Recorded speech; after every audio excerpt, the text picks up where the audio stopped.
So we are live. Um, Good evening here once again tonight. It's Opinion Sharers, and my name is Paul.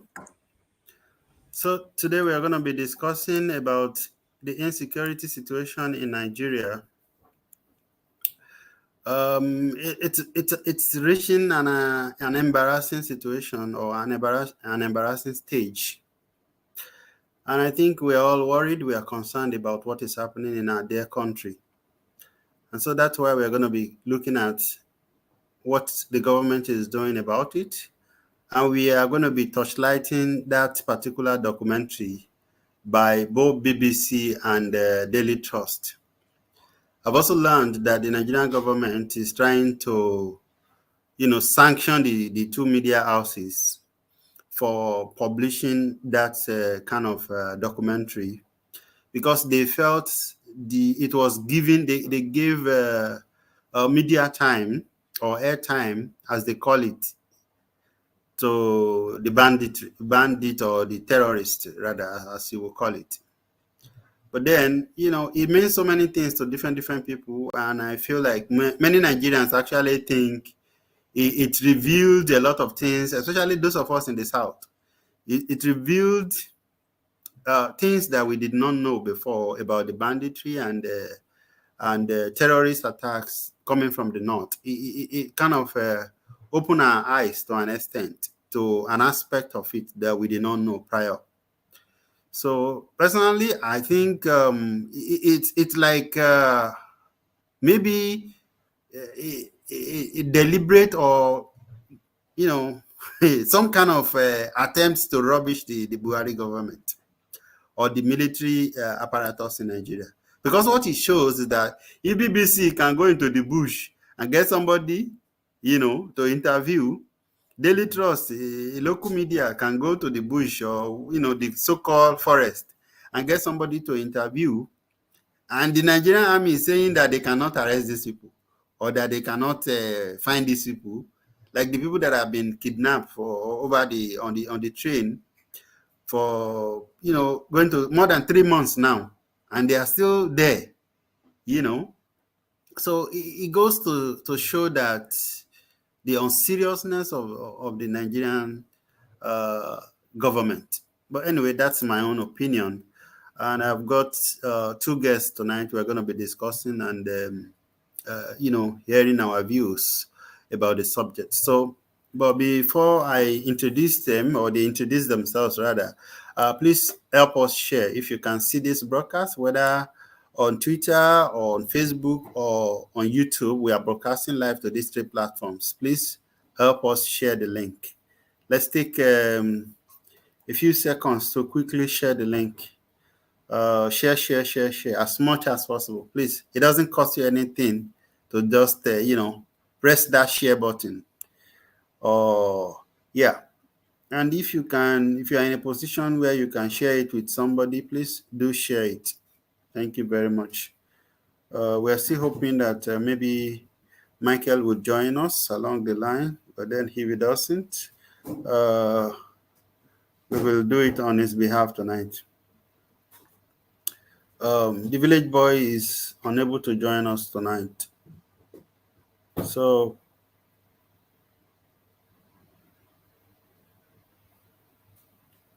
okay.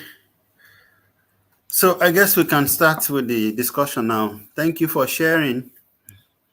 Tim Lane, please introduce yourself. Let's go into the discussion, and but let's start with introduction. Uh, Good afternoon from here. Thank you, Mr. Paul. That's my introduction is pretty much what you just did. I'm Timilane. Okay, Tosin. Hello, friends. Welcome to the show. I'm Citizen Oluwatosin. Okay, thank you, Citizen Oluwatosin. Now, if you can see the screen, you will see what is being displayed. The topic for the discussion today, which is insecurity in Nigeria. So let's start with Timlane. What's your take on what is currently happening? Thank you. I think in 2014, I'm glad that I was an adult at that time. We thought we had seen the worst in terms of security in Nigeria, but what we have today is even is even worse than the presumably worst in 2014. So I would say what is happening today is unbearable, and for most people, because even the Federal Capital Territory of the country is even not it's not even secure.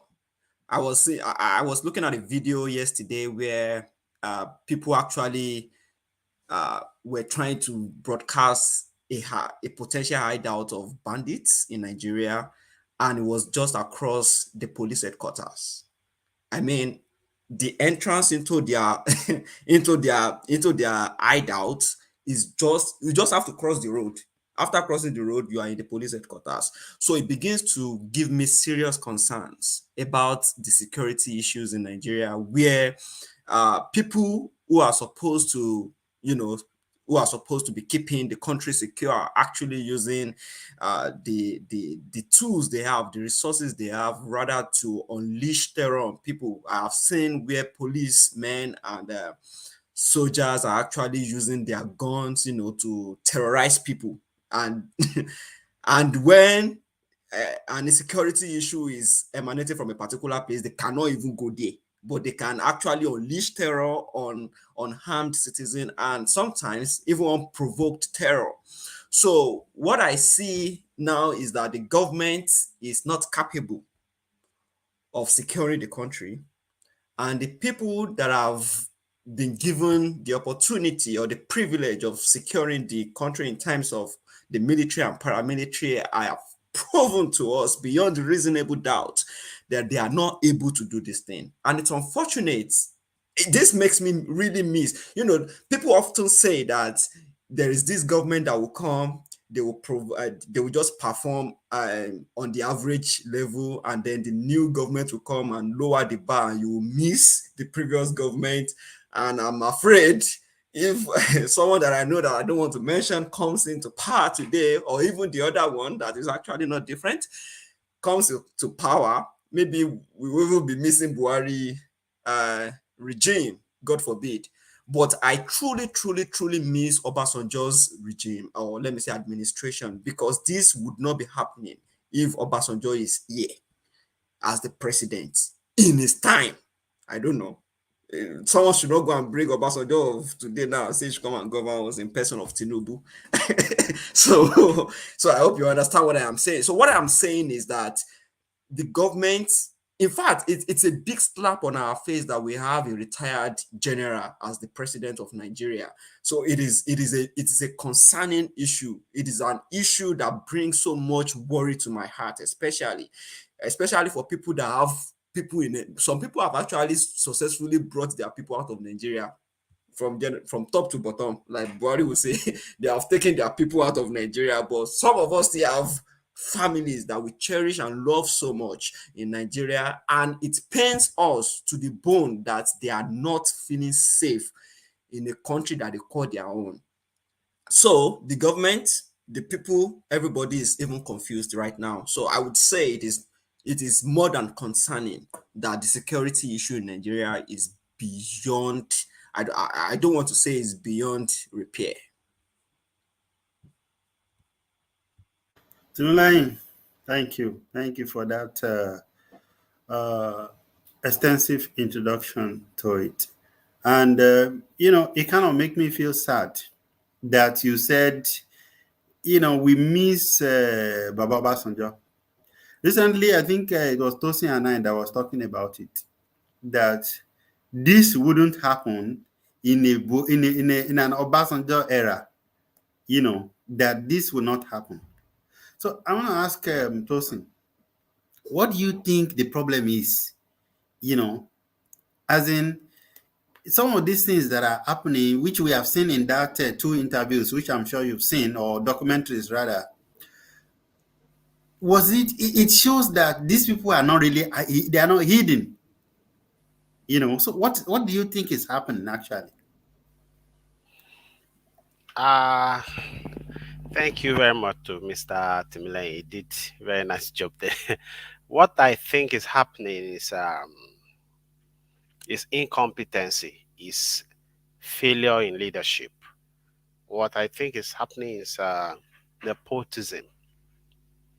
What I think is happening is lack of willpower to secure the people that give mandates to the president. Because whether we like it or not, the boss talk at the table of Mr. President. So what I see is I see incompetent. I see incompetency everywhere, especially from the leadership, because fish stinks downward from the bottom. Uh, we are saying if Obasanjo is there, this wouldn't happen. Is it because Obasanjo is from a different ethnic group and the people causing problem in the country comes from a different group? No, because during the time of Obasanjo, OPC also tried to make themselves notorious like that, and they got it back to back. They got it according to the street now. They say water water. They got it from the Obasanjo regime, water water. So it is just about the willpower, and it is even more surprising when you remember that the president is ex-military general, and he can be president, then insecurity will be more popular than the president. Today in Nigeria, insecurity is more popular than Nigerian president. Terrorists are more popular, their activities are more popular in Nigeria than the Nigerian president, because hardly will a day a week pass by without report of is that a terrorist attack, kidnap, or what have you, or some villages attacked. But you can go weeks, you can even go months without seeing the president on your TV talking or doing anything. So it is surprising. What we have is leadership problem, leadership failure, and this will not stop. No miracle will make it stop until we, the citizens of Nigeria, decide to take it upon ourselves to take our country back from the hands of political holocaust that the country it is now. Because if we don't do that, stuffs like this will not keep happening. You can imagine if a terrorist hideout is just directly opposite police headquarters. And the last time there was attack on the Nigeria Defense Academy, it was said that the camp of those terrorists, the people that were kidnapped, said they can hear morning parade from NDLA, from the camp of the terrorists. They can hear the morning parade from the NDLA. So it begin you the more you see, the less you begin to understand. So it is leadership problem, it is nepotism.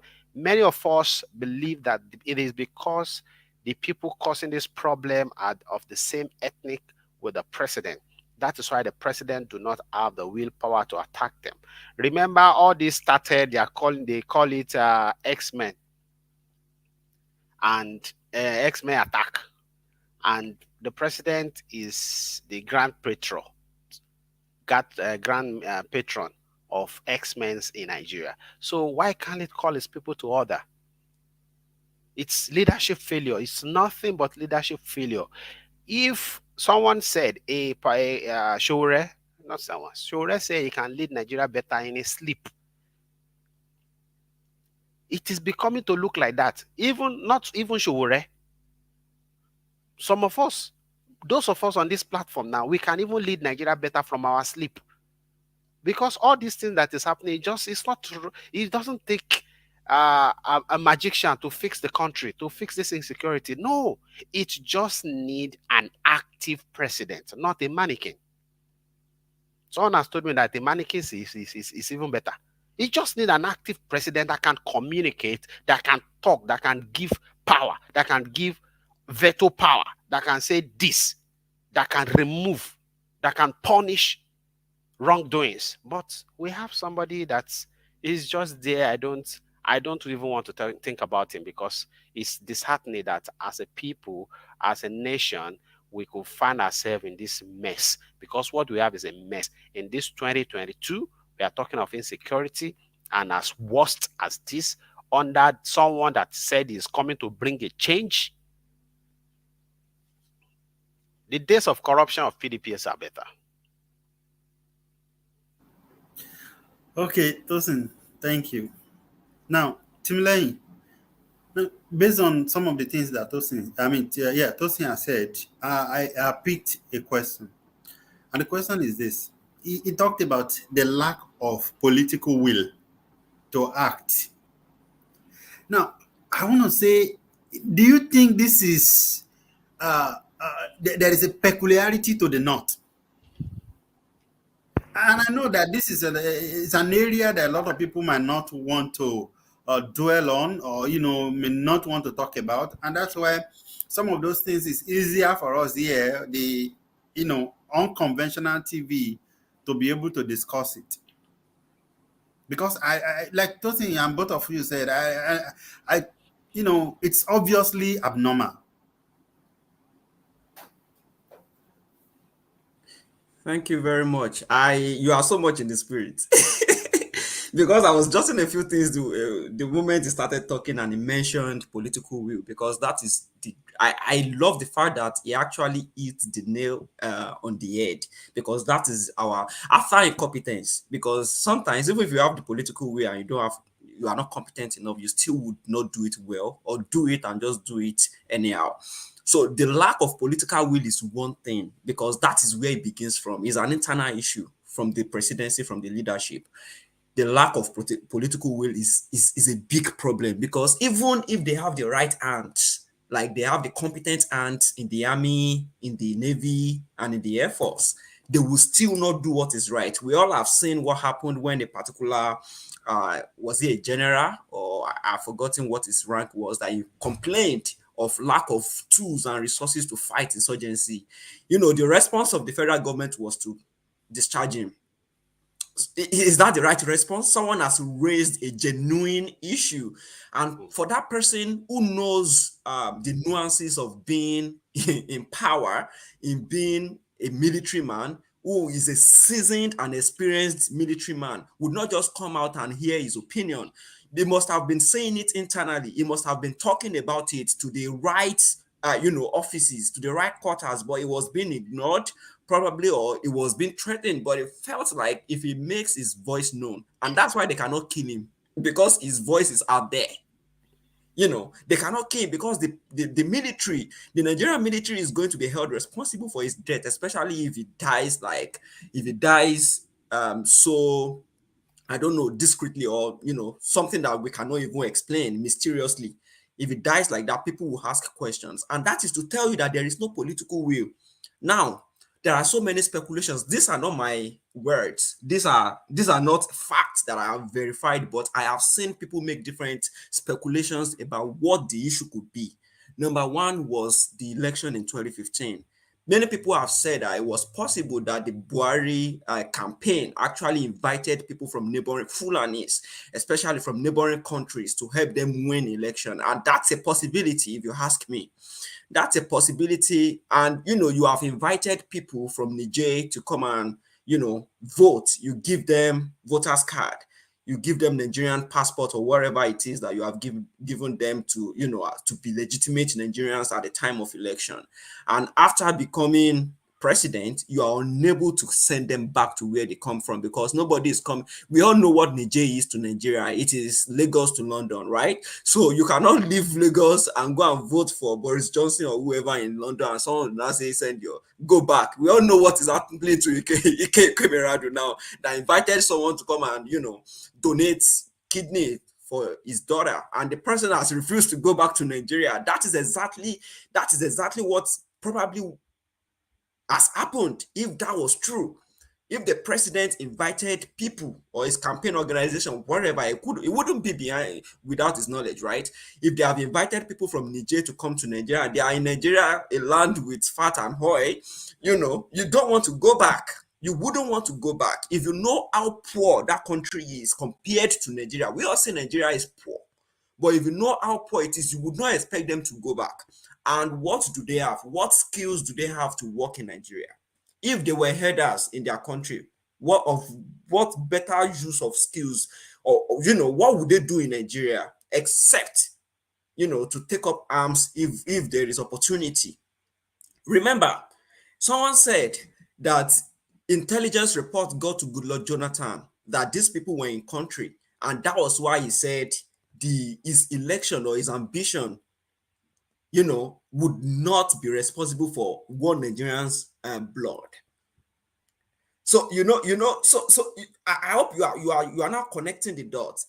Probably he has seen what is happening, and it will be like, well, I will not, because of my ambition, put Nigeria at risk. Definitely, these people did not come in just for voting. They probably have come in to become, a support system to whatever, terrorism that was going to happen after the election if Buhari was not pronounced the winner. So that's not a fact, but these are speculations, and they are really, when things begin to look real and you don't have other potential answers, you wouldn't have a choice but think along that line, that it is a possibility. Another thing is that the Nigerian government, as always, even from the time of Yaradua up to Goodluck Jonathan, they have always fed on religious and tribal lines or differences that Nigerians have.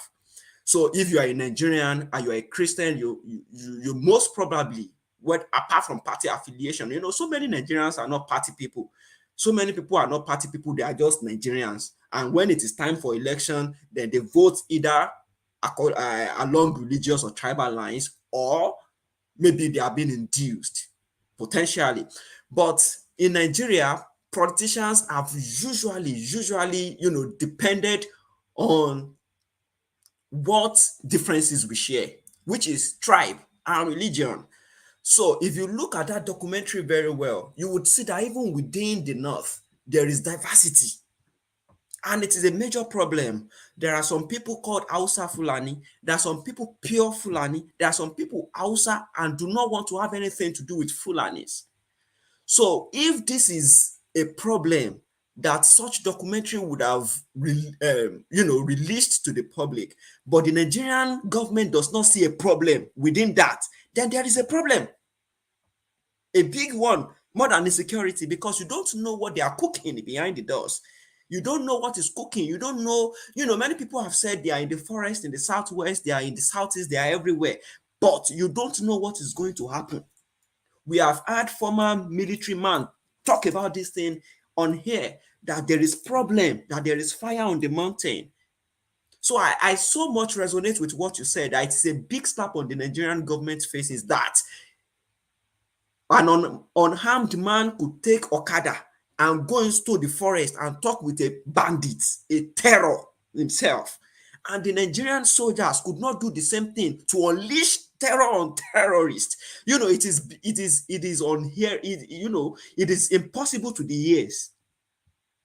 It sounds impossible. And if you look at this thing, they are thriving. Banditry is thriving. If you abducted 60 students or 200 students and you are being paid 60 million naira for it, you see it as a lucrative business. Let me call you a passionate herdsman. You are a passionate herdsman. Can you make 60 million naira just by, let's be reasonable with this thing. Do you know what's more worrisome about this whole thing? When they asked this man, what do you do with the money? He said, we buy more rifles. That's the problem that we are not seeing. It is the problem, because they are not even using this money to build a business or do anything. They are using this money to buy more rifles, to unleash more terror, to plan bigger issues for the Nigerian state. And he said, this is the only way the Nigerian government will hear us. Now, the Nigerian government has heard, but have they taken any action? So these are really important questions we should ask ourselves. Yes, the government would lack political will because it was their handiwork. It's just like you trying to raise a young man and it becomes what you want him to become, but it's getting out of your hand. but you still have the resources. You will still have a lot of millions allocated to military, to the military sector, to the to the security sector of the country. What are they doing with it? Embezzlement. We all know what happened to Dasuki. We all know what happened. So if the little we are even putting into security, some people are there. How are we sure that people in government are not sponsoring terrorism to make sure that they feed off it? So there are so many sides to our problem. It is multifaceted, and I am so worried that we don't even know a way out yet. Thank you. All right, Tim Lane, that's that's a lot. Now, Tosin, I want you. I'm also taking you to a little bit of the critical aspect. Feel free to answer it as you would, however you like. About 2 weeks ago, before we saw this documentary, there's one guy very popular on uh, on Twitter specifically. His handle is what's popping. Timila, you might know him. Yeah, he was trending because I believe one of the guy that was kidnapped on the Kaduna train was his brother, or maybe was recently kidnapped. So I guess they begged government, and government was not doing anything about. So he was now beginning to rant on Twitter. He has a lot of following, saying that Twitter people should contribute money so that they will give the bandit to release his brother. At some point, he began to say that he doesn't even see what Hausas have benefited from the affiliation with Fulani. He said that there's nothing like Hausa Fulani. I read this tweet myself, okay, and I follow it to an extent. And people were saying, what is he saying, and then people started bringing some of the things he has posted in the past about criticizing IPOB. Okay, IPOB people now on Twitter, so they were criticizing him, saying and things he has said about Obi and all of those things. Now, where I'm driving at is this. When you look at the documentary by BBC, you see that they also kind of attempt to distinguish between the Fulani and the Hausa, and that there is a tension between these two groups. And these two groups have been committing atrocities also, killing themselves. Do you understand? So, I want you to look at it from the point of view of a Southerner, and somebody who has also lived in the North before. What is perhaps happening? Do you think because of this ethnic, religious involvement might be making the Buhari administration to be, to caution themselves in terms of not repaying terror with terror?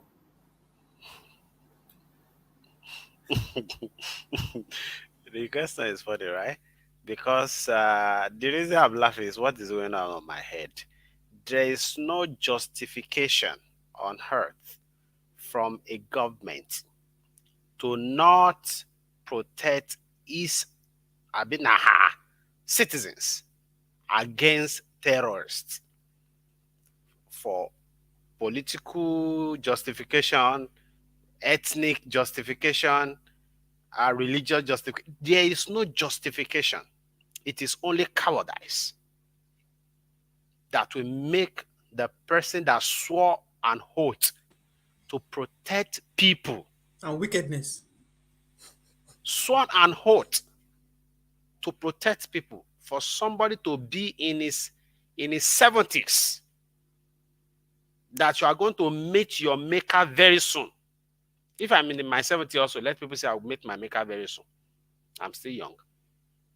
For somebody to be in his 70s and not think of the day he will meet with his maker and place his hand on the holy book that he think is sacred in his religion, and sworn an oath to protect people for that person to not get to office, I not think because of his ethnic, because of his tribe, because of religion, because of what? It is satanic.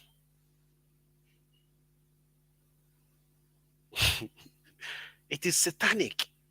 So there is no justification on heart that will make the government of Nigeria to not protect our citizens. It is just, I don't know. It is, you know, before we say Gambarik Bafulani,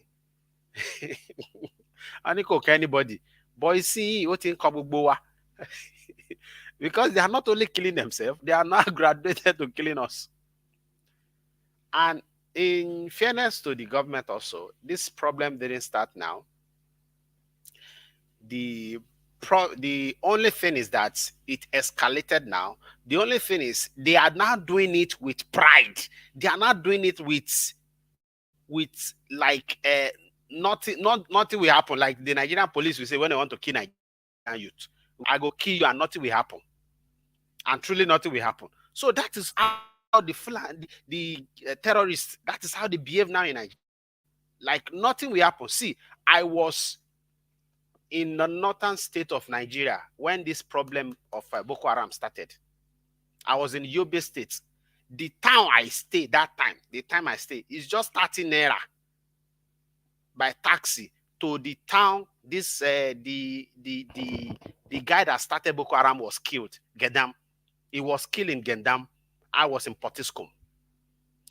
Police were the one that confronted them and killed them. Not even soldier, not even army. Police. That is how to tell you how effective Nigeria was before now. In the days of Obasanjo. But things get degenerated to this stage. This present day administration also they write on this problem saying that they can fix the problem.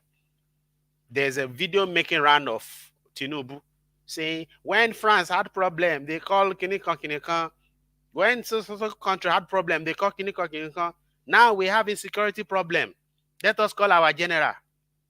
Now the general is there. What is he doing? The general that you will think he understand the problem, you will think if this problem is a general of the past. Old glory. But when I was a kid, there was one soldier in our house, Baba soldier. So they used to say, once a soldier is always a soldier. But you wonder what happened to this administration. So he's saying that.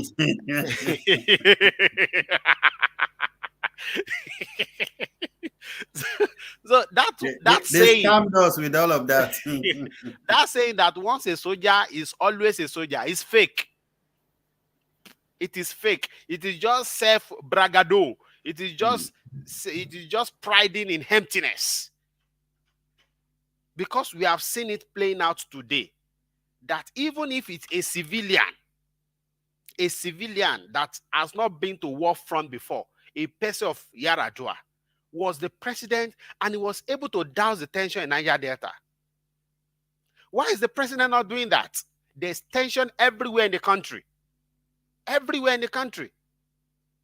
Some problem does not require force. It requires political solutions. We understand this. Why is he not doing that? Why is it that he's not even providing any solution? The army say they don't know where terrorists are.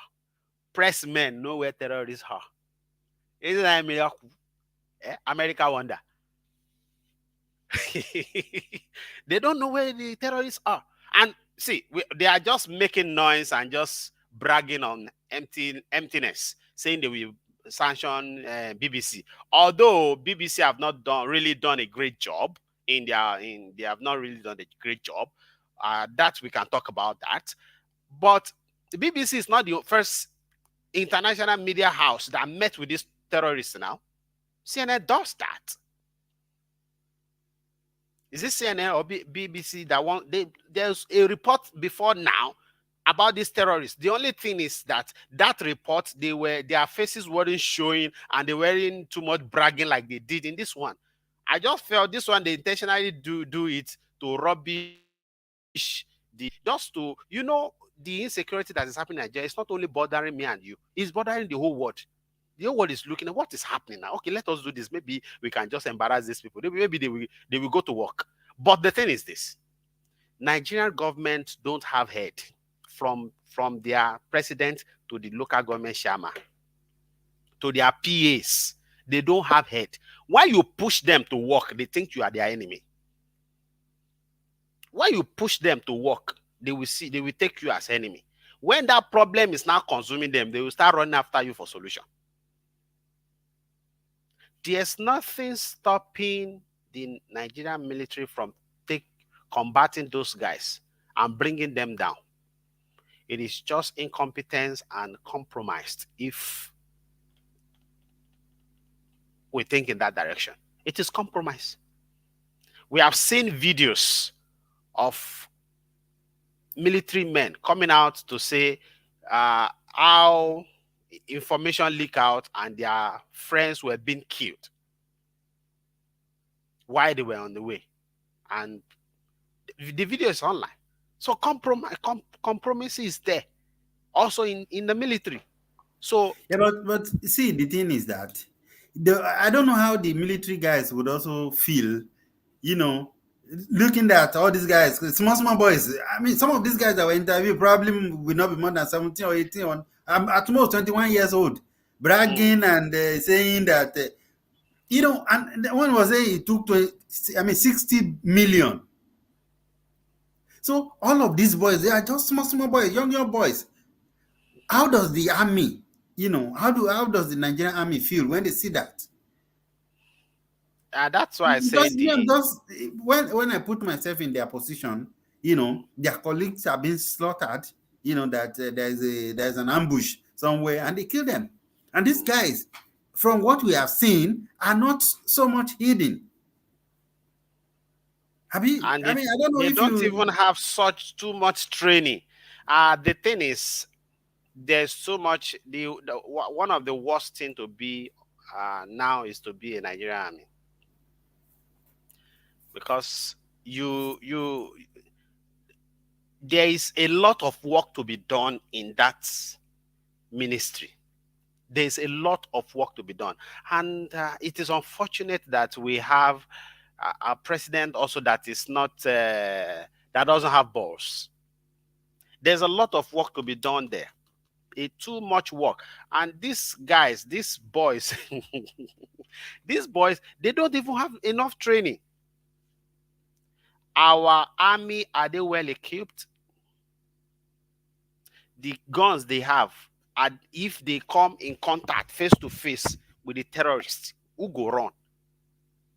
Yeah, but Tosin, let's be honest. The kind of guns that we see those guys carry, I don't know whether they have bombs so that they didn't display. But are you saying that the Nigerian army that we used to hear when we were growing? Don't let us deceive ourselves. Excuse me, don't let us deceive ourselves. If you want to, maybe they are not displaying everything they have. Those guys that can take on military base and overrun them.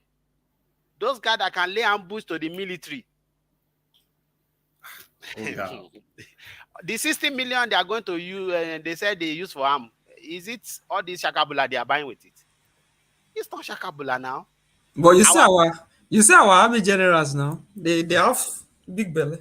Okay, so we know where our money is going. We know where our money is going, right? So you know what I mean, right? So when we are supposed to be investing in training, tactical training, we invest in pushing people in the mud. They spend the least amount of money on training, because there are so many people out there that are supposed to be internationally trained to be able to face all of these terrorist groups. That is how it was before. You push them in the mud to be saying ho ho ha ha all around. At the end of the day, oh ho ha ha lumapao. So what? What are we saying? And that's why you see them the way they were. See, even in force, you want to train people, you do it with dignity. I've seen documentaries. All of us watch American movies and we watch Nollywood, Nigerian movies. We see how military people are being trained. You are supposed to be trained, even though you are being trained for force and defense. You are supposed No, to be Tibile, trained with don't come and embarrass us here. with no, let's see his opinion share. So let me share my opinion. We are supposed to be trained. We are supposed to be No, trained. you cannot say No, that I'm going what you somewhere with see it. in Nollywood is what they do in Nigeria. I mean, no, no, no, no. No, I'm actually going somewhere with this. You are Okay. supposed to train officers. You are training them in force, right? And defense. You are supposed to train them with respect and dignity. See, these people are being treated like animals on their training grounds. And that is why when they go out, they treat civilians like animals because I they agree with you. themselves, they have become animals themselves. Yeah, And true. let us not shy away from that. You are supposed see all of the problem that you have within you in the military. Go and unleash it on the terrorists, armed robbers, bandits. Leave civilians that are unharmed now. Leave them alone. You will see a man in uniform go out and be slapping people. People are meant to be treated with respect, with dignities. That person you are slapping is someone's son, someone's husband, someone's daddy, someone's father. And this, and let us be sincere with ourselves. As a young boy, if you see your dad being slapped like that, you can become a terrorist from there. Hmm. Hmm. So all of these things, they have socio-cultural impact. They have social Yeah. impact Like on like us. like like one of the terrorists that was interviewed actually said they have witnessed so many injustices that his dad for like I don't know how many years he said that his dad was going to Abuja, going to all kinds of places to seek justice, for court in court. Yeah, but no justice was given. And so but then, does it justify carrying arms and killing people? They will go and ransack a whole village and go and carry students in their schools and all of these things. See, Mr. Anyway, Paul, that documentary is very revealing. yeah, it is. It's very revealing. Let us It be is. sincere with ourselves. I am not justifying terror and I would never justify it. But some people are just left with no choice. There is this case of one guy that actually submitted all his arms for amnesty and pleaded for amnesty. And now, when he saw how things were deteriorating, what did he do? He said, even though I'm not unleashing terror on unarmed people, for self defense, I have to take up arms again. Yeah, I saw that. So we have seen people even in the southwest, in the south, in the southeast, clamoring that the government should give us the opportunity to carry our own arms for self-defense. If you cannot protect us, let's protect ourselves. The governor of Castina, was it Castina or Zamfara? He said that people that the people should go and take arm and protect themselves. That is it. That is just it.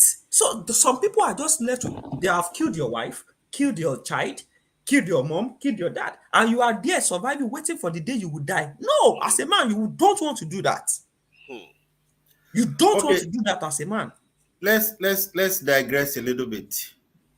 President Buhari gave 1.1 billion to buy exotic, luxurious vehicles for Niger in February. That was when I have a 200-year-old younger sister, an engineering student, whom my mom has said, this is the second time I'm saying it on this show. My mom has said she should go and learn how to make how to be, what do you call it? Fashion? No, it's not fashion design. That's Edessa. a hairdresser. And I've been questioning what is the relationship between hairdresser and somebody that is an engineering student in the university. But because ASU is at home, 1.1 billion may not do much, but does it really make 1.4. sense? 1.4. Oh, okay. That's So 1 billion. Okay, that's 999 million, and then about 400 million. Kamala, Kamala, 1.4 billion naira. That's 900. That's 900 million naira. 900, 1, 2, 3, 900 million naira and 500 million naira put Ah, together. what is the population of Nigeria? only Do 200. you see what the problem is? You said, come back for Nigerians. Shama pay 200 million. Oh my God, 1 naira for everybody. It will pay everybody. 200 million naira. Oh my God, 1 naira. 1 naira for everybody. So everybody can benefit from that thing by 5 naira or 10 naira. More than Every No, you said Nigerian. every Nigerian. it be 900 million. Okay. Yeah, every night. Put 200 million. I want to pop need you. You know, so Owonye is made. Look at Please what speak English. I'm tired. I'm tired. Let us be sincere with her. This government is so irresponsible. And you see, I'm not as concerned as most of their actions as their responses. Their responses are so stupid, arrogant, and irresponsible. The Minister of Finance said the president has the right to do whatever he wishes to do with the money because his cousins are in the jail. In his magnanimity. What is slap? What infantry? Did you see what Festus Keyamo told this man on Channels TV? No, I have not. He said, let us move to other serious matters. As matter is It's a video. Channels published it. He said, let us move on. What's the name of this guy that does this political interviews? Sheon Okibaloye. He said, let us move to serious matters. And he was looking at his wristwatch. We don't have much time. Let's move to more serious matters. Nigerians, parents, beg ASU to go back. We have done all we can. That is Festus that was leading protest some years ago. And that is the same Festus that is the chairman of the, is he not the DG, I don't know, spokesperson for Buhari and Tinubu's campaign now. Yeah. I tell you, these people have zero regard for Nigerians. And they said Tinubu will do exactly what Buhari is doing now. Can you? We know we have seen the way Baba talks. We have seen the way he talks. Eleji, Osukuno the television, Emilokan. You can see all of these things. See, that is his personnel. We can't shy away from it. We are heading towards having an arrogant and proud president. That is what we are going to have if he emerges. That is what we are going to have. You are calling a sitting governor in his state that he presides over by the powers conferred on him. He is an institution.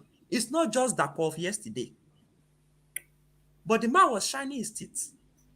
Yeah, I mean, he's a Yoruba man, so... No! Let us be sincere with ourselves.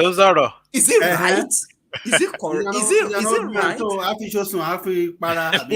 don't know how to interpret that one.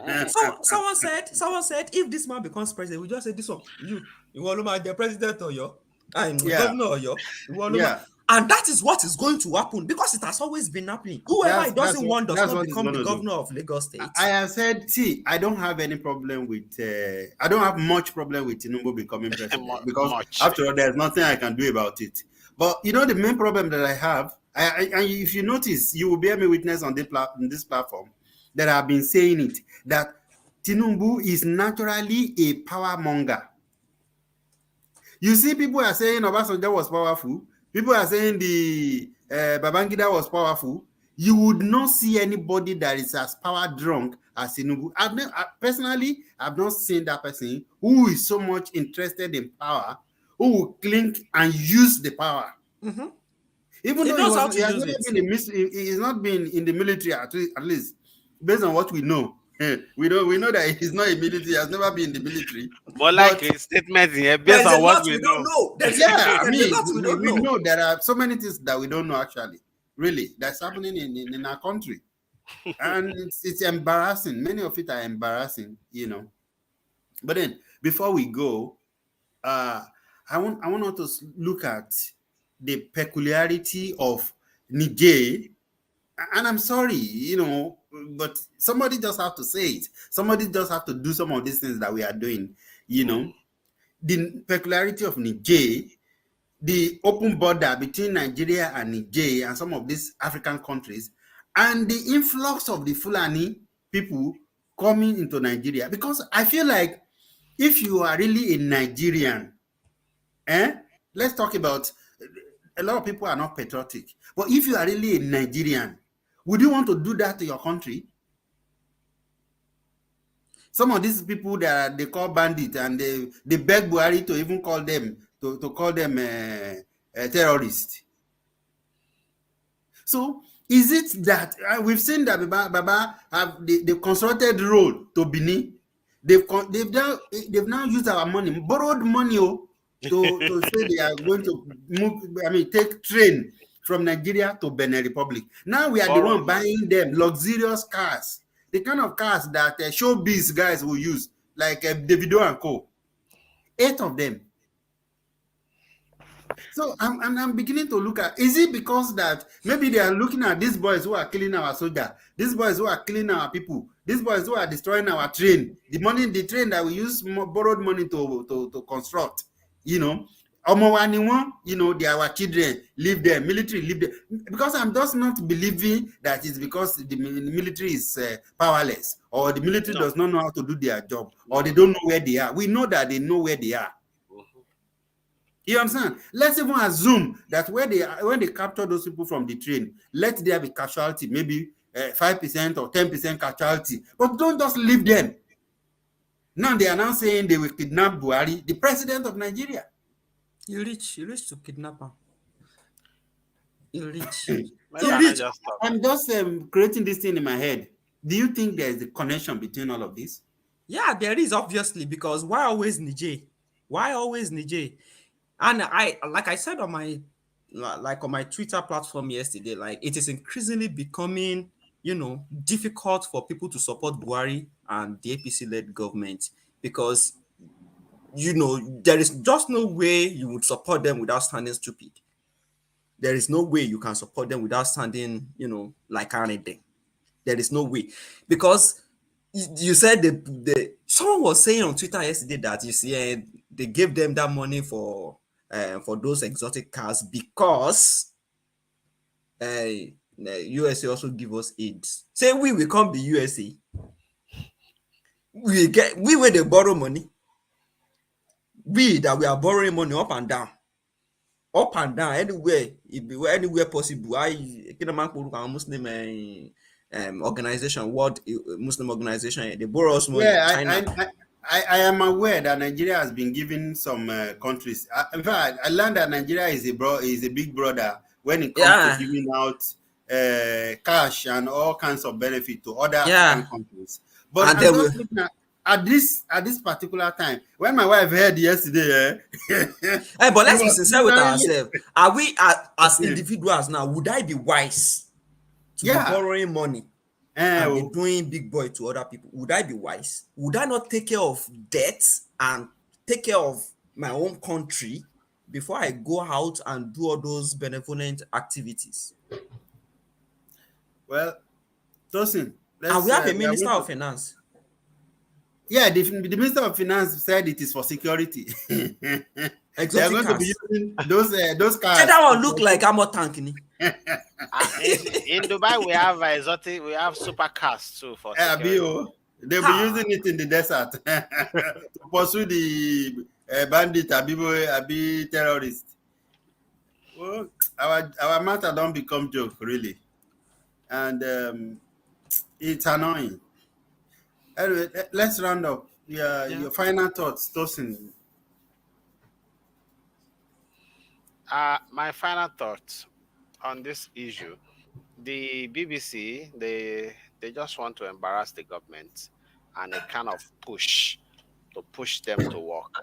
A sane government will see that report and switch to action, but as it has been in the tradition of this administration, they don't want to do anything. The only thing they want to do is to silence those that are calling them out to work. Somebody that is calling them how to do their job, that person is their enemy. Not they leave the message and attack the messenger. That is what they are best known for.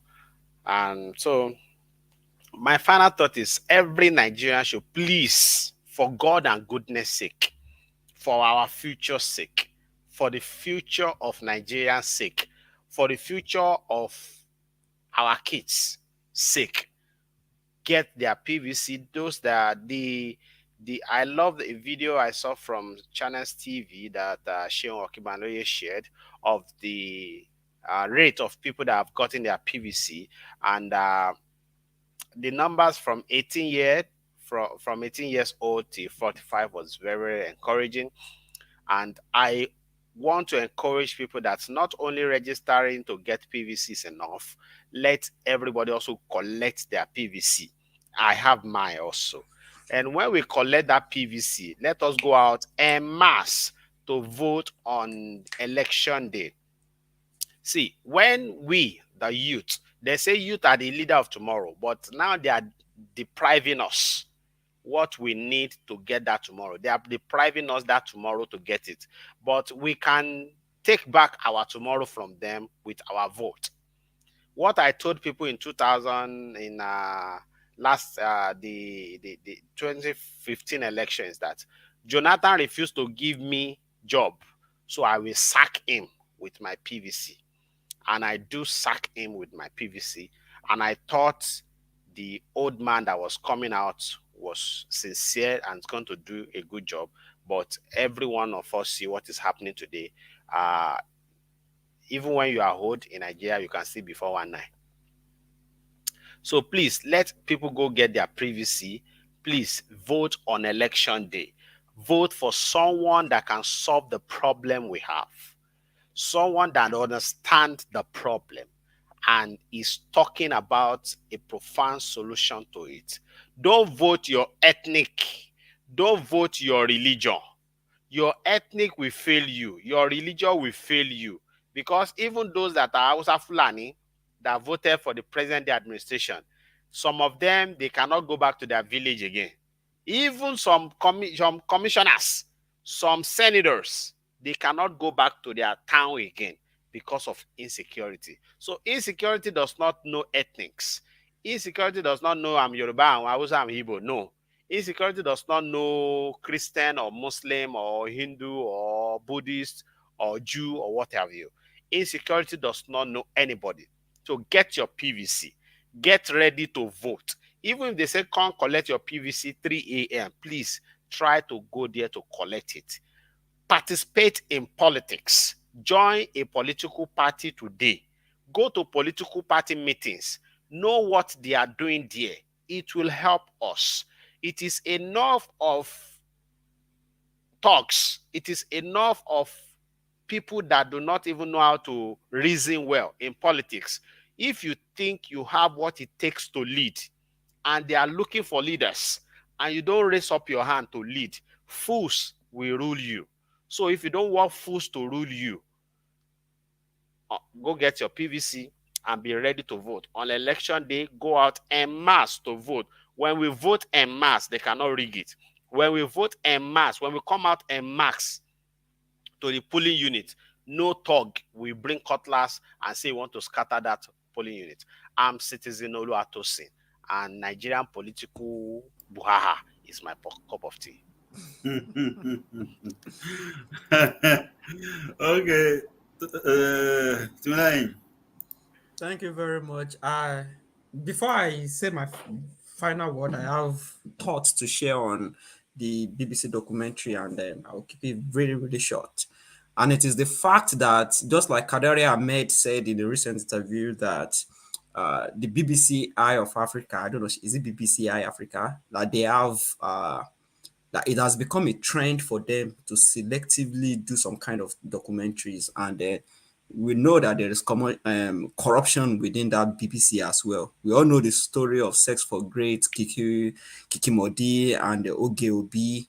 And now that they are selectively, Kadera Ahmed said something, while it is revealing, do they do that in terms of maybe in their own local environment? Do they show this kind of things happening? I mean, it happens a lot in the UK as well, but do they show it? No.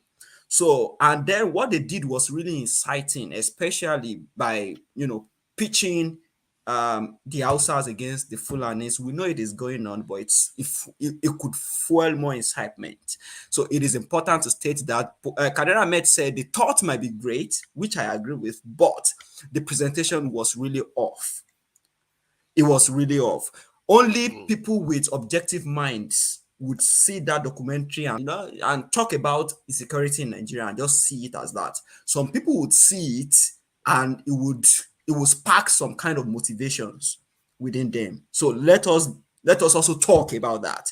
That what BBC did was really unprofessional when we are talking about journalism. It was really, really unprofessional, especially by hearing the thoughts of these people and making them sound, proud of what they have done. And, not because that guy asked him, do you feel bad doing this thing to innocent girls, unprovoked? And he said, well, one way or the other, it is a war and the government has to hear us. So they don't really care. And that still shows that there is no remorse for what they have done. And it is important. And that also shows the level of ineptitude in our government by the response of this man, Minister for Information, Lai Mohammed, by saying they will sanction this. They have been known, for issuing threats. They did the same thing to Twitter. They had to go and beg Twitter at the end of the day to function in Nigeria because they needed Twitter, to talk about BAT, to talk about the coming elections. So they went back to go and beg Twitter. We know that, but it's not out in the existing. But again, instead of tackling the issue, the government now is issuing threats. What can they do to BBC? They want to shut BBC down. And what do they want to shut BBC down? So what I just want to say now is that Nigerians, everything, the cards are laid open for you. You can see everything. You can see how this government regards, how less this government regards you. They don't care about you. Trust me. They don't care about you. They only care about their pocket. Two-Face has said it. Fela Anikulapo has said it. Sunny Ade has said it. Many musicians have said it. I won't call them prophets because this has been happening even in their own time right till now. So you already know that this government has no interest. They do not have your interest at heart. So that is why you must sit down and think, do you want this to continue or do you want a change? See, some people are trying to enforce change through terrorism, but you can do it by the only civil and legal power that you have, which is your vote. It is that vote that nobody can take away from you. Nobody, because you can go there and vote whoever you deem fit to be president of Nigeria. So by so doing, you are actually revolutionizing the political ecosystem of Nigeria and the government system in Nigeria. That is the only way you can do it. And you know what? I am not in Nigeria to vote. I cannot promise you that I will come and vote. I cannot come and vote. But you are there. You should vote. The truth is, if Chukwuemeka says he's going to vote, and then Miriam says she's going to vote, and the two of them vote, and you are not voting, you are shorting that vote by one. So you should do your best to make it a collective effort. We all know it is obvious that these people, they are just a bunch of old guys that want to milk this nation dry. They should be at the lower quarter of the resources of Nigeria right now. They have milked it quite enough. So the little that we have, we should be able to resuscitate the economy, resuscitate our educational pride. Everybody knows that wherever Nigerians go in the world, that we are always doing great things. So let us resuscitate this glory by producing a great president that we all can be proud of. And you see your president on the TV, on YouTube, on Channels TV, anywhere, and you can be proud to say, that is my president. That is what I want you to do. Don't go and vote anybody based on your tribe or your religion. Vote based on your conscience and your passion for Nigeria to become great again. Thank you. All right, thank you guys so much. I appreciate you. Now, as we close, I also want to, say a few things, and this is based on some of the things that I have seen in that documentary, both the one that was published by Daily Trust and BBC, I saw abject poverty in those areas in the north. People who were not given education for so long. I know there's poverty here in the south or in some of the Yoruba. I mean, even in the state where I come from, Ekiti, even though we are, I mean, we boast to be highly educated, but I think that there's another level of education up in that place, and I just wonder because the leaders, I don't know what they have been doing, and the North has received the majority of the donors that is coming from outside of Nigeria in terms of health, in terms of education, and yet that amount of illiteracy, because these guys were even saying they were not educated, their children are not educated. So it makes it easy. And when you know that you have nothing to lose, it's like those guys, they really literally don't see anything that that they have at stake. And so when you don't see anything that you have at stake, you can, let everybody die. Let everything be destroyed. They are not even built. I'm sure if somebody in the south is getting that kind of house, I mean that kind of money, they will be building a mansion in their village or somewhere around. Look at Evans now, the guy that was kidnapping people. I learned that Evans lives in a mansion with his wife and girlfriend and family. But this guy is just comfortable there in the bush, buying more ammunition. Anyway, it's just unfortunate. I hope we will do well. I hope we will improve both citizens and the government. So, guys, thank you for coming here to share your view today. And we want to thank our viewers, those who have liked and those who have shared. Please, if you have seen this, please help us share it so that other people can see it and perhaps share their views. And I want to thank my brother, Tunde, Baba Tunde, who has dropped comments. Thank you so much, Tunde. I hope you will join us someday. So we will be back here again next Saturday. Please make it a time to join us. It's from 5 p.m. Nigerian time, if all things being equal. Thank you very much. And we will see you again next week. Bye-bye.